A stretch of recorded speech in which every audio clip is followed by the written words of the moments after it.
আমাদের উপরে খুশি হয়েছেন, সেজন্যই তো আমরা মসজিদে আসার সুযোগ রেখেছেন।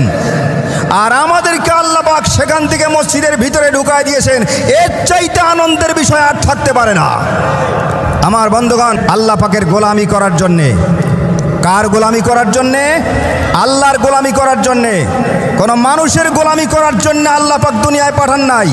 দেশ অনুযায়ী আপনার আমার সময় পার করতে হবে। আপনার আমার দুনিয়ায় চলার পথ আল্লাহ পাকের কোরআনের নির্দেশ অনুযায়ী চলতে হবে। সম্পর্ক করতে চাও, আমার সঙ্গে হৃদ্যতা সৃষ্টি, আপনার আদর্শ বাস্তবায়ন করে করা মতবাদ নয়, এটা আল্লাহ পাকের হুকুম।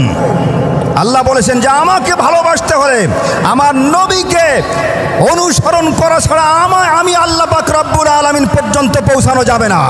আপনি জানায় দেন, এই মেসেজ আপনার গোটা বিশ্ব উম্মত